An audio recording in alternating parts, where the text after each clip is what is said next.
Hello students, daily classes में आपका स्वागत है। राजस्थान पशु परिचय राजस्थान जी के टॉप 100 क्वेश्चंस आज हम देखेंगे, जहां से आपके एग्जाम में सीधे सीधे प्रश्न बनेंगे। टॉप 100 इंपॉर्टेंट क्वेश्चंस मैंने आपके लिए लिए हैं। इसी तरह आपके लिए पशु परिचय के लिए टॉप 20 मॉडल पेपर केवल 99 रुपये में आपको डेनिल क्लासेस की प्ले स्टोर पे मिलेगी, वहाँ मिल जाएंगे। देखो अभी यहाँ पे 7 मॉडल पेपर डल चुके हैं और लेटेस्ट मॉडल पेपर डेली डल रहे हैं। इसी तरह टोटल 20 मॉडल पेपर आपको मिलेंगे, अच्छे से उनको करो। नया करंट अफेयर भी आपको इनमें मिलेगा। आज के जो टॉप 100 क्वेश्चन हैं, इसकी PDF फाइल आपको व्याख्या सहित डेनिल क्लासेस के टेलीग्राम चैनल पर मिलेगी। तो चलिए हम ये 100 क्वेश्चन से देखते हैं। पहला प्रश्न है कि वर्तमान में राजस्थान में कुल कितने संभाग हैं। 100% प्रश्न एग्जाम में बनेगा। वर्तमान में राजस्थान में 10 संभाग हो चुके हैं। अब कितने हो चुके हैं? 10। अच्छा, पहले कितने थे? पहले 7 थे। 7वां संभाग हमारा भरतपुर था, 8वां बांसवाड़ा बन गया, 9वां पाली बन गया और 10वां सीकर बन चुका है। वर्तमान में अब राजस्थान में 10 संभाग हो चुके हैं, ध्यान रखना। अगला प्रश्न है कि राजस्थान राज्य का कुल क्षेत्रफल है। राजस्थान राज्य का कुल क्षेत्रफल पूछा है और लगभग पूछा है, लगभग कितना है। तो इनमें हम बात करें, ये वाला ऑप्शन हमारा सही हो जाएगा। 3,42,239 वर्ग किलोमीटर। रट लो, राजस्थान का कुल क्षेत्रफल 3,42,239 वर्ग किलोमीटर है। अगर वर्ग मील में पूछ ले तो रट लेना 132 140 वर्ग मील। 132 140 वर्ग मील में पूछ ले तो। और भारत के क्षेत्रफल का ये 10.41% है। भारत का क्षेत्रफल 32,87,263 वर्ग किलोमीटर है। ये सारी डिटेल ध्यान रखनी है। अगला है हमारे पास कि कौन सा पाकिस्तान का जिला राजस्थान की सीमा पर है। पाकिस्तान का कौन सा जिला है जो राजस्थान की अंतर्राष्ट्रीय सीमा पर है। सीमा कौन सी है? ये अंतर्राष्ट्रीय सीमा है। बताओ कौन सा है इनमें से। देखो, जो पाकिस्तान के जिले अंतर्राष्ट्रीय सीमा पर हैं वो है बहावल नगर, बहावलपुर, रहीम यार खां, घोटकी, सुक्कुर, खैरपुर, संघर, उमरकोट और थार पारकर। इसमें हमारा सही हो जाएगा खैरपुर। ध्यान रखना, खैरपुर सही हो जाएगा। पाकिस्तान के साथ जो हम अंतर्राष्ट्रीय सीमा बनाते हैं उसकी टोटल लंबाई है 1070 किलोमीटर, जिसे रेड क्लिफ रेखा के नाम से जाना जाता है। ध्यान रखना। अगला प्रश्न है प्रश्न संख्या 4 हमारी स्क्रीन के ऊपर है कि राजस्थान राज्य की सर्वाधिक लंबी सीमा किस राज्य के साथ है। सबसे ज़्यादा लंबी सीमा किसके साथ है बताओ। तो सबसे ज़्यादा लंबी सीमा मध्य प्रदेश के साथ है। कितनी है? 1600 किलोमीटर की है। 1600 किलोमीटर की है। उत्तर प्रदेश मतलब यूपी की कितनी है? तो बोलो, यूपी में रहते हैं जाट। कितने जाट? 8 और रहते हैं 7 तो 877 किलोमीटर। पंजाब में कुछ नया लाएंगे तो बोलेंगे 89। क्या बोलेंगे? 89। ये तो 89, तो पंजाब 89। हरियाणा 1262। हरियाणा की कितनी है? 1262। ऐसे गुजरात की ध्यान रखना 1022 है। तो यूपी हमारे पास उत्तर प्रदेश हो गया, मध्य प्रदेश, पंजाब, हरियाणा, मध्य प्रदेश, गुजरात, ये सीमा बनाते हैं। सर्वाधिक मध्य प्रदेश 1600 किलोमीटर की सीमा लगाता है, जिसे हम ये राज्य सीमा कहलाएगी। अगला प्रश्न है कि राजस्थान के जिस जिले की सीमा अंतर्राज्यीय एवं अंतर्राष्ट्रीय दोनों है। मतलब ये जो जिला है ये अंतर्राष्ट्रीय मतलब किसी देश के साथ सीमा बना रहा है, अंतर्राज्यीय मतलब साथ में दूसरे राज्य के साथ भी सीमा बना रहा है। ऐसा कौन सा है? श्री गंगानगर हो जाएगा, क्योंकि श्री गंगानगर जो है पाकिस्तान के साथ तो अंतर्राष्ट्रीय सीमा बना रहा है और पंजाब के साथ अंतर्राज्यीय सीमा बना रहा है। एक जिला और है, कौन सा है वो बाड़मेर है। बाड़मेर गुजरात के साथ अंतर्राज्यीय और पाकिस्तान के साथ अंतर्राष्ट्रीय सीमा बनाता है। अगला प्रश्न है, राजस्थान का वह जिला जिसकी सीमा गुजरात व पाकिस्तान से मिलती है। अभी इस प्रश्न को मैंने बताया है आपको, तो बताओ कौन सा जिला है जिसकी सीमा गुजरात व पाकिस्तान से मिलती है। बताओ कौन सा है? कौन सा हो जाएगा? बाड़मेर हो जाएगा। अगला प्रश्न है हमारी स्क्रीन पर कि राजस्थान के जिस जिले से अधिकतम जिलों की सीमा स्पर्श करती हैं। देखो, पहले हम बात करें, पहले ऐसा जिला पाली था, लेकिन वर्तमान में जयपुर ग्रामीण है। जयपुर ग्रामीण जिला 10 जिलों के साथ सीमा लगा रहा है। जिलों की बात हो रही है, ध्यान रखना। जो राजस्थान के ज़िले हैं उनकी बात हो रही है। जयपुर ग्रामीण 10 जिलों से सीमा बना रहा है, पहले पाली था, अब वर्तमान में बात करेंगे तो इसका उत्तर जयपुर ग्रामीण हो जाएगा। अगला प्रश्न है कि कर्क रेखा, कर्क रेखा के बारे में पूछा जा रहा है कि जो कर्क रेखा है वो राजस्थान के किन जिलों से होकर गुजरती है। कर्क रेखा डूंगरपुर को छूती हुई बांसवाड़ा के बिल्कुल मध्य से गुजर जाती है। राजस्थान में कर्क रेखा की कुल लंबाई कितनी है? 26 किलोमीटर है। कर्क रेखा डूंगरपुर को छूती हुई बांसवाड़ा के बिल्कुल मध्य से गुजरती है। देखो क्लास अच्छी लगे तो जितना हो सके शेयर फटाफट कर देना, जितना हो चुके जो भी आपके दोस्त है जो अच्छे से ढंग से पढ़ रहे हैं, अच्छा कंटेंट चाहिए, अच्छे क्वेश्चंस चाहिए, एग्जाम वाले क्वेश्चंस चाहिए, उन सबको इसके बारे में ज़रूर आप बताएं। अगला प्रश्न है प्रश्न संख्या 9 कि कर्क रेखा राज्य के किस जिले से होकर गुजरती है। आपके पास में 4 ऑप्शन दे रखे हैं, बताओ कौन से गुजरती है। तो इसमें से हम बात करेंगे कर्क रेखा बांसवाड़ा से होकर गुजरती है, बांसवाड़ा डूंगरपुर 2 से होकर गुजरती है। अगला प्रश्न अच्छा प्रश्न है, एग्जाम वाला प्रश्न है, थोड़ा हम बात करें लेवल वाला ये प्रश्न आपके लिए हो जाएगा। प्रश्न है कि कौन सा जिला मुख्यालय शहर 70 डिग्री पूर्वी देशांतर एवं 74 डिग्री पूर्वी देशांतर के मध्य स्थित है? नहीं है। कौन सा स्थित नहीं है आपको बताना है, स्थित नहीं है पूछा है। कौन सा जिला मुख्यालय शहर 70 डिग्री पूर्व देशांतर एवं 74 डिग्री पूर्व देशांतर के मध्य स्थित नहीं है? देखो राजस्थान के अक्षांश के बारे में थोड़ा आपको ध्यान रखना पड़ेगा कि राजस्थान 23 डिग्री 3 मिनट उत्तरी अक्षांश से 30 डिग्री 12 मिनट उत्तरी अक्षांश पर है, 69 डिग्री 30 मिनट पूर्वी देशांतर से 78 डिग्री 17 मिनट पूर्वी देशांतर पर राजस्थान हमारा स्थित है। ये पूछा कि 70 से 74 के मध्य स्थित नहीं है। डूंगरपुर स्थित है, उदयपुर भी है, जालौर भी है, हनुमानगढ़ नहीं है, हनुमानगढ़ नहीं है, ध्यान रखना। अगला प्रश्न है, चलो 2 प्रश्न ले लेते हैं अपनी स्क्रीन पर हमारे पास, चलो दोनों आ गए। निम्न में से जिस जिले की सीमा गुजरात से स्पर्श नहीं करती है वह है। देखो अभी 50 जिले बन चुके हैं, पहले 33 थे, तो पहले अपनी ट्रिक इसमें अलग होती थी, अब अपनी अलग ट्रिक है। वैसे ये ट्रिक वगैरह ये सारा सब कुछ मैंने आपको करवा रखा है। तो अब आपको बोलना है बा सांसी उडबा, पहले थी बा जासी उडबा, अब बोलना है बा सांसी उडबा। बा से बाड़मेर, सा से सांचौर, सा से सिरोही, ऊ से उदयपुर, डे से डूंगरपुर और बा से बांसवाड़ा। तो इसमें से प्रतापगढ़ हमारा उत्तर हो जाएगा। थार का गढ़ा किसे कहते हैं? चांदल नलकूप को थार का गढ़ा कहते हैं। किस क्षेत्र में है ये पश्चिमी राजस्थान वाले क्षेत्र में आपको देखने को मिलेगा। पलाया झील इसी क्षेत्र में आपको देखने को मिलेगा। जो हमारा मरुस्थल है वो तेतीस सागर का अवशेष है, ये भी आप ध्यान रखना।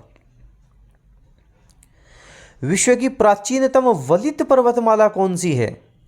बहुत अच्छा प्रश्न है। विश्व की प्राचीनतम वलित पर्वतमाला अरावली पर्वतमाला है, ध्यान रखना। अरावली पर्वतमाला गोंडवाना लैंड का अवशेष है। ये विश्व की प्राचीनतम, एग्जाम में दे देगा नवीनतम, नवीनतम नहीं है, प्राचीनतम है। प्राचीनतम वलित पर्वतमाला अरावली पर्वतमाला है जो गोंडवाना लैंड का अवशेष है। ये भी साथ साथ जरूर ध्यान रख लेना। कोटा और बूंदी का क्षेत्र राजस्थान में क्या कहलाता है? कोटा, बूंदी, झालावाड़, बारा, ये जो इस तरफ का क्षेत्र है इसको हम हाड़ौती बोलते हैं। हाड़ौती क्षेत्र में ये आता है। प्रश्न संख्या 15 हमारी स्क्रीन पर है कि निम्नलिखित में से अरावली का सर्वोच्च शिखर कौन सा है? अरावली के सर्वोच्च शिखर, थोड़ी सी एक लाइन याद रखना कि गुरु से दिल लगाकर जरा आशा को बनाए रखना। बस गुरु से दिल लगाकर जरा, इतना भी याद रख लोगे तो काम हो जाएगा।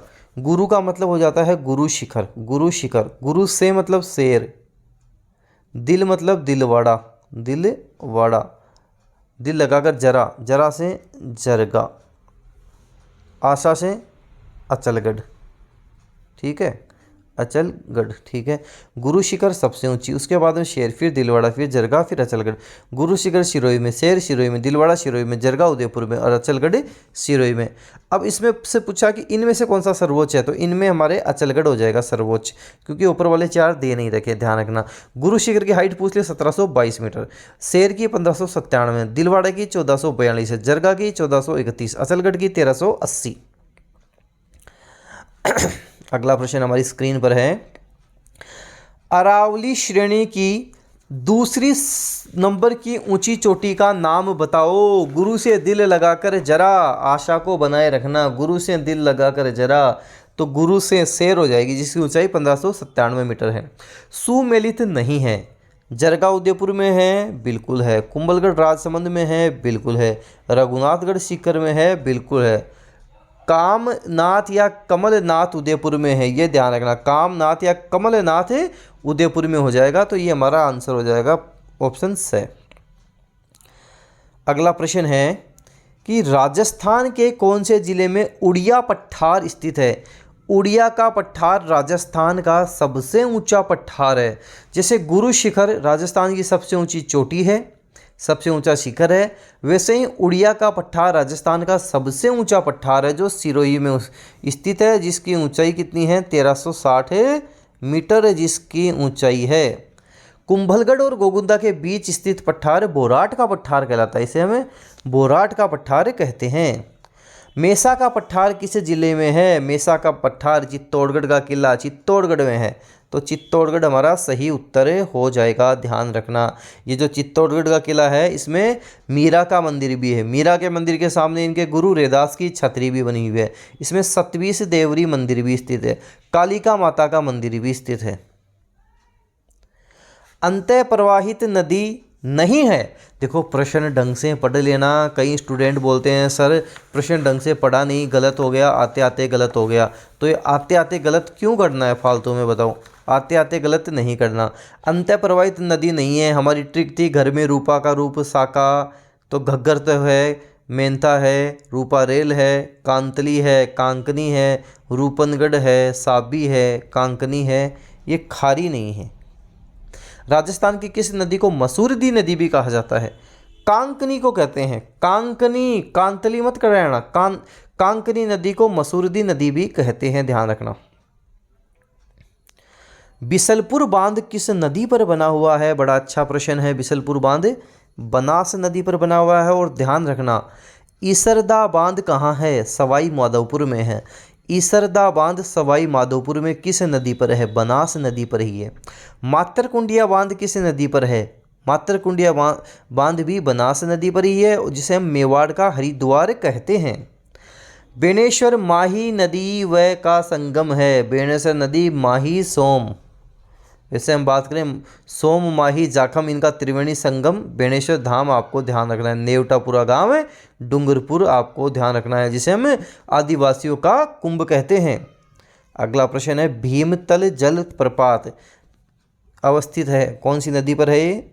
ये मांगली नदी पर है, मांगली नदी पर स्थित है, आपको ध्यान रखना। मांगली नदी पर भीमतल, भीमतल या भीमतल भीमताल जलप्रपात आपको ध्यान रखना है, जो मांगली नदी पर है। सिलीसेड झील कहाँ है बताओ।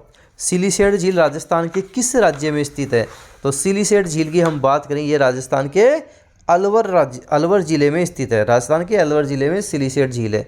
गेब सागर झील कहाँ है, डूंगरपुर में, ध्यान रखना। अच्छा कायलाना झील पूछे तो जोधपुर करना है, और कोलायत झील पूछे तो बीकानेर उत्तर कर देना है। आना सागर झील का निर्माण किसने करवाया था। आना सागर झील का निर्माण तो आनाजी चौहान या अर्णोराज जी ने करवाया था। सुमेलित नहीं है, बताना है कौन सा नहीं है। क्या पचपदरा बाड़मेर में है या बालोतरा में है। वर्तमान में बालोतरा में है। ऐसे ही ढेबर झील उदयपुर में है क्या, चलो अभी मान लेता हूँ उदयपुर में है। गेब सागर झील डूंगरपुर में है क्या, डूंगरपुर में है। तालाब शाही झील धौलपुर में है क्या, बिल्कुल है। लेकिन ढेबर झील की अब हम बात करें, ये जो ढेबर झील है सलूम्बर में आने लग गई है, ध्यान रखना। ढेबर झील जैसमंद झील वर्तमान में सलूम्बर में है, तो ऑप्शन ब उत्तर कर दो। प्रश्न संख्या 29 है कि गांधी सागर और राणा प्रताप सागर बांध निम्न में से किस नदी पर हैं। गांधी सागर बांध, राणा प्रताप सागर बांध चंबल नदी पर हैं। गांधी सागर, राणा प्रताप सागर, जवाहर सागर, कोटा बिराज, ये सारे बांध चंबल नदी पर स्थित हैं, आपको ध्यान रखना है। विश्व पर्यावरण दिवस कब मनाओगे, 5 जून को मना लेना। कब मनाओगे, 5 जून को मना लेना। केवलादेव राष्ट्रीय उद्यान कहाँ है। केवलादेव राष्ट्रीय उद्यान बता दो। बड़ा अच्छा प्रश्न है। यहाँ से मैं आपको 2-3 प्रश्न और बताऊंगा जो एग्जाम में बनते हैं। देखो, केवलादेव राष्ट्रीय उद्यान घना पक्षी अभ्यारण्य भरतपुर में है। क्यों प्रसिद्ध है? साइबेरियन सारस के लिए प्रसिद्ध है। यहाँ पे जो साइबेरियन सारस हैं वो किस ऋतु में आते हैं? वो शीत ऋतु में आते हैं, सर्दियों में आते हैं। मतलब अब जो समय चल रहा है, केवलादेव घना पक्षी अभ्यारण्य भरतपुर में आपको साइबेरियन सारस देखने को मिल जाएंगे। दूसरी बात, ये जो केवलादेव राष्ट्रीय उद्यान है, घना पक्षी अभ्यारण्य है, ये नम भूमि क्षेत्र भी है, रामसर साइट भी है। राजस्थान में केवल 2 ही रामसर साइट हैं, ध्यान रखना। एक तो केवलादेव राष्ट्रीय उद्यान है और एक हमारी सांभर झील है। एक क्या है? सांभर झील है, ये भी ध्यान रखना। केवल 2 ही हैं, दोनों इंपॉर्टेंट है, दोनों आपको ध्यान रखना है, दोनों ही हमारे लिए इंपॉर्टेंट है। फुलवारी की नाल स्थित है। देखो, केवड़ा की नाल, फुलवारी की नाल, ये कहाँ है? उदयपुर में है। देवारी दर्रा उदयपुर में है, ध्यान रखना। राजस्थान में कौन सी नस्ल ऊंट से संबंधित आपको ध्यान रखना है? बताओ कौन सी है? ऊंट की बात करें, गुर्राह नस्ल ऊंट की है। अच्छा, ऊंट महोत्सव बीकानेर का प्रसिद्ध है, ये भी ध्यान रखना है। जनवरी के माह में ऊंट महोत्सव कहाँ लगता है? बीकानेर में लगता है। बर्बरी या बारबरी एक प्रजाति है, किसकी है? बकरी की है। वैसे ध्यान रखना, वैसे बकरी, वैसे बर्बरी। राजस्थान में कौन सी भेड़ की नस्ल नहीं है? बताओ। नाली, मालपुरी, सोनारी, कौन सी नहीं है भेड़ की नस्ल? मालवी नहीं है, ये मालवी नहीं है, ध्यान रखना। कौन सी भैंस की नस्ल नहीं है? अब की बार पूछ देखा, कंफ्यूज मत हो जाना भेड़ में, भैंस में। जो स्टूडेंट प्रश्न अच्छे से पढ़ेगा ना, उसकी बल्ले बल्ले ही है, ये ध्यान रखना। तो प्रश्न आपको ढंग से अच्छे से पढ़ना है, ध्यान रखना है। तो कौन सी भैंस की नस्ल नहीं है पूछा है, कौन सी नहीं है? गिर नहीं है, गिर नहीं है। गुजरात के गिर प्रकार की गाय नस्ल, हम बात करें गुजरात के गिर प्रकार की गाय नस्ल को राजस्थान में क्या कहा जाता है? इसको हम बात करें राजस्थान में क्या कहेंगे? रेंडा कह देंगे, राजस्थान में रेंडा कह देंगे। ऑप्शन से सही होगा, राजस्थान में हम इसको रेंडा कह देंगे। अगला प्रश्न देखते हैं। अगला प्रश्न है कि पशु व नस्ल गलत युग्म कौन सा है? इसमें आपको बताना है कौन सा गलत है पशु के बारे में। भेड़ मगरा, भैंस ओंगोल, तो ये भैंस ओंगोल यही गलत है, बाकी सारे सही हैं। मवेशी की खरीद के रुपए देते समय निश्चित किए हुए मूल्य में से की जाने वाली छूट क्या कहलाती है? उसे हम क्या कहते हैं? उसे हम धारी जनी कहते हैं। धारी जनी वो कहलाता है। ऑप्शन से हमारा सही उत्तर हो जाएगा। वो क्या कहलाता है? धारी जनी कहलाता है। 20वीं पशुधन गणना के अनुसार सर्वाधिक भेड़ बाड़मेर में। भेड़ कहाँ? भेड़ बाड़मेर हो जाएगा। राजस्थान में हीलियम गैस कहाँ मिली है? बता दो। कौन सा क्षेत्र है राजस्थान का जहाँ पे हीलियम गैस मिली है? तो हीलियम गैस मिली है राजस्थान में, जैसलमेर में मिली। कहाँ पे मिली? घोटारू में मिली। इस्पात संयंत्रों को इस्पात ग्रेड के चूना पत्थर की आपूर्ति राज्य से कहाँ से होती है? ये सोनू से होती है। 2011 देखो, जनगणना से संबंधित आपके 1-2 प्रश्न 100% बनने ही वाले हैं और 2011 की जनगणना से ही आपके बनेंगे। उसके बाद में जनगणना अभी हुई नहीं है, तो 2011 की जनगणना बड़ी इंपॉर्टेंट है, इसको हल्के में मत लेना, प्रश्न बनेंगे ही बनेंगे। 2011 की जनगणना के अनुसार राजस्थान का लिंग अनुपात कितना है? तो यहाँ पे 928 लिंग अनुपात हो जाएगा, ध्यान रखना। अगला है, राजस्थान में सबसे कम लिंगानुपात वाला जिला कौन सा है? धौलपुर सबसे कम वाला है और सर्वाधिक पूछे तो डूंगरपुर उत्तर कर देना है। 2011 की जनगणना के अनुसार किस जिले में सर्वाधिक ग्रामीण लिंगानुपात है? बताओ। ग्रामीण लिंगानुपात सर्वाधिक कहाँ है? बता दो। पाली में है। कहाँ पर है? पाली में है, ध्यान रखना। पाली इसका सही उत्तर होगा। अगला प्रश्न है कि राज्य में सर्वाधिक जनसंख्या घनत्व वाला जिला कौन सा है? सर्वाधिक जनसंख्या घनत्व अगर आपको देखनी है तो आप जयपुर में आ जाओ, काफ़ी डेंसिटी देखने को मिल जाएगी, काफ़ी जनसंख्या यहाँ आपको दिखेगी। कौन वागड़ की मीरा के नाम से भी जानी जाती थी? वागड़ की मीरा हम किसको बोलते हैं? बताओ। वागड़ की मीरा के नाम से जानी जाती है कौन? गंवरी बाई जानी जाती है। वागड़ की मीरा गंवरी बाई आपको ध्यान रख लेना है। अगला प्रश्न देखते हैं। तो वागड़ की मेरा हमारी हो जाएगी गौरी भाई। प्रश्न संख्या 48 है कि निम्नलिखित में से गलत युग्म को पहचानना है। वंश भास्कर किसने लिखी? सूर्यमल मिश्रा ने लिखी, यही गलत हो जाएगा, ये उत्तर हो जाएगा। कानड़देव प्रबंध कवि पद्मनाभ, ठीक है। वीर विनोद के लेखक कविराज श्यामलदास हैं और हमीर महाकाव्य के नयनचंद्र सूरी हैं। अगला प्रश्न है कि निम्नलिखित में से किसका लेखक वीरभान था? वीरभान की राजरूपक है, जिसमें राजस्थान के बारे में बात करते हैं, राजस्थान के बारे में पता लगता है, आपको ध्यान रखना। एक सूरज प्रकाश कर्णिदान, ये भी ध्यान रखना, सूरज प्रकाश से कर्णिदान भी ध्यान रखना। बोल भारमली रा रचनाकार है, कौन है? बोल भारमली सत्यप्रकाश जोशी है, सत्यप्रकाश जोशी। सूर्यमल मिशन द्वारा अपूर्ण छोड़ी गई कृति वंश भास्कर को पूरा किसने किया था? सूर्यमल मिश्र ने लिखी थी वंश भास्कर।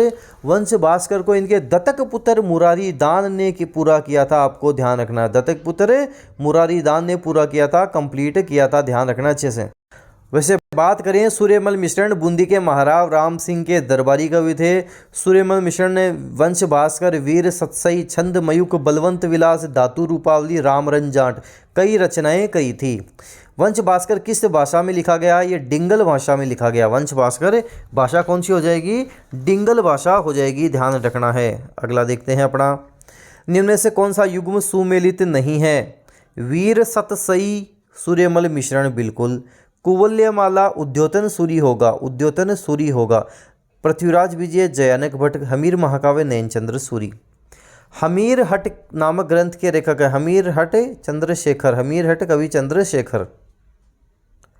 राजस्थान का राज्य गीत कौन सा है? राजस्थान का राज्य गीत है केसरिया वालम आओ नी पधारो मारे देश। ढोला मारू लोकगीत है, ढोला मारू लोकगीत है, बता दो ढोला मारू कहाँ का है? ढोला मारू हमने कई बार सुना है, ढोला मारू मरवण तो सिरोही का है, जोधपुर का है, जैसलमेर का है, कहाँ का है? तो ढोला मारू ये लोकगीत हम बात करेंगे हमारे सिरोही वाले क्षेत्र का हो जाएगा। तो इसका उत्तर हो जाएगा सिरोही। और ढोला मारूरा दूहा किसने लिखा? कवि कल्लोल। ढोला मारूरा दूहा कवि कल्लोल। राजस्थान में झरोवा गीत क्या है? झरोवा एक विरह गीत है, झरोवा एक विरह गीत है। इंडोनी लोकगीत गाया जाता है। इंडोनी कब गाते हैं? महिलाएं जब कुएं से पानी लेने जाते हैं तब कौन सा गीत गाते हैं? इंडोनी, ध्यान रखना, इंडोनी गाती है। मारवाड़ी बोली के साहित्यिक रूप को क्या कहेंगे? मारवाड़ी बोली के साहित्य रूप को हम डिंगल बोल देंगे, डिंगल। राजस्थानी भाषा के लिए राजस्थानी शब्द का प्रयोग सर्वप्रथम किसने किया था? बड़ा अच्छा प्रश्न है। राजस्थानी भाषा के लिए पूछा है आपसे, तो ध्यान रखना जॉर्ज अब्राहम ग्रेसन ने किया था। अगर राजस्थान के लिए पूछेगी, राजस्थान के लिए राजस्थान शब्द का प्रयोग किसने किया था, तब क्या करोगे? तब कर्नल टोड कर दोगे, कर्नल जेम्स टोड कर दोगे। अगला है, राजस्थान में पोमचा किसे कहते हैं? पोमचा क्या है? तो महिलाओं की ओढ़नी विशेष को हम पोमचा कहते हैं। बजंटी आभूषण कहाँ पहना जाता है? गले में पहना जाता है, बजंटी तो गले में पहनते हैं। अगला प्रश्न है, रमझोल आभूषण मारवाड़ में शरीर के किस भाग से संबंधित है? रमझोल पैर से संबंधित, रमझोल पैर से संबंधित है। नेवरी आभूषण शरीर के किस अंग पर पहना जाता है? नेवरी ये है टखने में, नेवरी कहाँ है? टखने में पहना जाता है। राजस्थान में ओलंदी क्या है? ओलंदी होती क्या है? जो नववधु होती हैं उनके साथ जो लड़कियां हैं या जो स्त्री जाती हैं उसे ही ओलंदी कहा जाता है। अगला प्रश्न अच्छा प्रश्न है, एग्जाम में 100% छपने वाला प्रश्न है कि रूपायन संस्थान कहाँ स्थित है? ये बोरुंदा में है, बोरुंदा में रूपायन संस्थान, बोरुंदा जोधपुर में। टेराकोटा पद्धति से विभिन्न देवी देवताओं की मूर्तियां बनाई जाने वाला स्थल मोलेला, मोलेला कहाँ है? राजसमंद में है। टेराकोटा के लिए प्रसिद्ध है, मोलेला कहाँ है? राजसमंद में है। ब्लू पोट्री की प्रसिद्ध कला इससे पूर्व किस नाम से जानी जाती थी? जैसे ब्लू पोट्री प्रसिद्ध कहाँ की है? जयपुर की प्रसिद्ध है। कृपाल सिंह शेखावत की ब्लू पोट्री, ध्यान रखना है। तो हमें पूछा गया है कि ब्लू पोट्री की जो प्रसिद्ध कला इससे पहले किस नाम से जानी जाती थी? कामचीनी। कृपाल सिंह शेखावत का संबंध किससे है? ब्लू पोट्री से ही है। कहाँ की प्रसिद्ध है? जयपुर की प्रसिद्ध है। ब्लू पोट्री जयपुर की प्रसिद्ध है। ये भी ध्यान रखोगे आप साथ साथ। अरे टिक जाओ यहाँ, ठीक है। अगला है, कथोड़ी जनजाति मुख्यतः किस जिले में पाई जाती है? कथोड़ी जनजाति बताओ कहाँ पाई जाएगी? उदयपुर वाले क्षेत्र में। सांसी जनजाति के लोग राजस्थान के किस जिले में मुख्य रूप से पाए जाते हैं? जो हमारा भरतपुर के आसपास वाला क्षेत्र होगा यहाँ पाए जाएंगे। डामोर, डैसे डामोर डैसे डूंगरपुर, डैसे डामोर डैसे डूंगरपुर। तो पूछा डामोर जनजाति अधिकतर पाई जाती है डूंगरपुर उसके आसपास वाला क्षेत्र, जैसे बांसवाड़ा हो गया, डूंगरपुर हो गया, उदयपुर वाला क्षेत्र हो गया। तो ऑप्शन हमारे पास हो जाएगा फर्स्ट, डूंगरपुर, बांसवाड़ा, उदयपुर। सहरिया जनजाति का कुंभ सीताबाड़ी मेला 12, तो सीताबाड़ी का मेला सहरिया जनजाति का कुंभ। फूलडोल उत्सव मनाया जाता है, राम स्नेही पंथ क्या मनाते हैं? फूलडोल उत्सव मनाते हैं। तो उत्तर क्या होगा? राम स्नेही पंथ हमारा उत्तर हो जाएगा। राजस्थान के किस जिले में पत्थरमार होली प्रसिद्ध है? पत्थरों की होली, पत्थरमार होली बाड़मेर की प्रसिद्ध है। राजस्थान के किस क्षेत्र की रम्मत अधिक प्रसिद्ध है? रम्मत किसकी प्रसिद्ध है? रम्मत तो बीकानेर की प्रसिद्ध है, बीकानेर। कौन सा मेव लोक नृत्य है जिसमें स्त्री व पुरुष दोनों भाग ले लेते हैं? रणबाजा है, रणबाजा है, रणबाजा।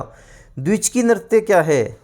द्विचकी नृत्य की बात याद रखना कि विवाह के अवसर पर भील पुरुष और महिलाओं द्वारा घेरा बनाकर किया जाने वाला नृत्य क्या है? द्विचकी नृत्य है, उसे ही हम द्विचकी नृत्य कहते हैं। अगला है, गोपीनाथ शर्मा के अनुसार हल्दी घाटी का युद्ध कब हुआ था? देखो हल्दी घाटी का युद्ध वैसे तो 18 जून 1576 को हुआ था, लेकिन गोपीनाथ शर्मा के अनुसार ये युद्ध 21 जून 1576 को हुआ था। राजस्थान का जलियांवाला बाग हत्याकांड किसे कहते हैं? नीमूचड़ा हत्याकांड है क्या? नहीं है। मानगढ़ हत्याकांड है, बिल्कुल है, मानगढ़ हत्याकांड यही राजस्थान का जलियांवाला बाग हत्याकांड कहलाता है।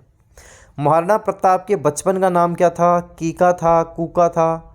तो व दोनों, इन्हों कीका या कूका नाम से इनको जाना जाता था। महाराणा प्रताप को बचपन में ये भील थे, भीलों के बच्चों के साथ खेलते थे, तो इनका नाम कीका या कूका पड़ गया था, क्योंकि भीलों का जो छोटा बच्चा होता था कीका कूका कहते थे। राजस्थान के लिए राजपूताना शब्द का प्रयोग किसने किया था? राजस्थान के लिए राजपूताना शब्द का प्रयोग पूछ ले तो जॉर्ज थॉमस ने किया था। राजस्थान, राजस्थान, रजवाड़ा पूछ ले तो टोड उत्तर कर देना। राजस्थानी भाषा के लिए राजस्थानी शब्द आ जाए, राजस्थानी भाषा के लिए, तो जॉर्ज अब्राहम ग्रियर्सन हमारा उत्तर होगा। सहेलियों की बाड़ी, से सहेलियों की बाड़ी, से संग्राम सिंह सेकंड, तो से सहेलियों की बाड़ी, से संग्राम सिंह सेकंड। और सहेलियों की बाड़ी है कहाँ? उदयपुर में है। पिछोला झील का निर्माण किस शासक के शासनकाल में हुआ था? एक लक्की आदमी था, राणा लाखा। तो राणा लाखा के समय ही पिछोला झील का निर्माण हुआ था। मारवाड़ का प्रताप, प्रताप का अग्रगामी भूला बिसरा राजा के नाम से किसे जानते हैं? इसे हम बोलते हैं राव चंद्रसेन। आज हम बात करें महाराणा प्रताप को तो सब जानते हैं, लेकिन महाराणा प्रताप के जैसा इस संघर्ष राव चंद्रसेन ने भी किया था, इसलिए इनको मारवाड़ का प्रताप, प्रताप का अग्रगामी व भूला बिसरा राजा। भूला बिसरा क्योंकि इनको आज भुला दिया गया है। महाराणा प्रताप को सब ध्यान रखते हैं, राव चंद्रसेन को भुला दिया गया है। वीर विनोद के लेखक कविराज श्यामल दास के अनुसार राणा कुंभा ने मेवाड़ के 84 दुर्गों में से कितने दुर्गों का निर्माण करवाया था? 84 में से 32 दुर्गों का निर्माण करवाया था। राजस्थान में पीवड़ा क्या है? पीवड़ा एक सांप है, जहरीला सांप है, रेगिस्तान वाले क्षेत्र में देखने को मिलता है। राजस्थान के लिए सर्वप्रथम राजस्थान शब्द का प्रयोग किसने किया था? सर्वप्रथम राजस्थान की बात आ गई है इस बार, तो राजस्थान की बात आ जाए कर्नल टोड। राजस्थान का प्रथम शाका 1301 ईस्वी में कहाँ हुआ? रणथंभौर में। पहला रणथंभौर, दूसरा चित्तौड़, तीसरा सिवाना, चौथा जालौर, पांचवा जैसलमेर। रणथंभौर, चित्तौड़, सिवाना, जालौर, जैसलमेर, सीक्वेंस भी ध्यान रखना। से संप सभा, से सिरोही, तो संप सभा की स्थापना कहाँ हुई थी? सिरोही में। कब हुई थी? 1883 में। किसने की थी? गोविंद गिरी या गोविंद गुरु ने। महाराणा प्रताप का जन्म कब हुआ था बताओ? महाराणा प्रताप का जन्म 9 मई 1540 ज्येष्ठ शुक्ल तृतीया कुंभलगढ़ कटारगढ़ के बादल महल की जूनी कचहरी में हुआ था। महाराणा प्रताप के हाथी का नाम देखो चेतक महाराणा प्रताप का घोड़ा है, ज़्यादातर तो चेतक पे ही कंफ्यूज हो जाएंगे, आंसर कर देंगे ये घोड़ा है, हाथी नहीं है। मर्दाना मानसिंह का हाथी है, हवाई अकबर का हाथी था, और राम प्रसाद महाराणा प्रताप का हाथी था। जब अकबर इसको पकड़ता है तो इसका नाम पीर प्रसाद रखता है।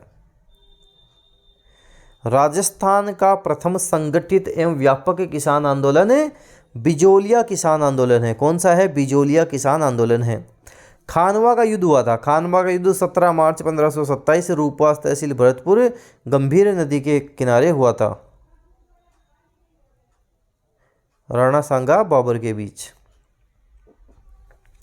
जयपुर स्थित हवा महल का निर्माण किसने करवाया था? जयपुर में हवा महल है, ध्यान रखना है। हवा महल में 5 अक्षर हैं, मतलब 5 मंजिला है, और जिसने भी करवाया था उसका भी 5 ही अक्षर हैं। प्रताप सिंह 5 अक्षर हैं, तो हवा महल का निर्माण सवाई प्रताप सिंह ने करवाया था। लोक देवता पाबूजी के घोड़े का नाम बता दो। केसर कालमी है। क्या है? केसर कालमी है। तेजाजी का लीलन है। तेजाजी का क्या है? लीलन है।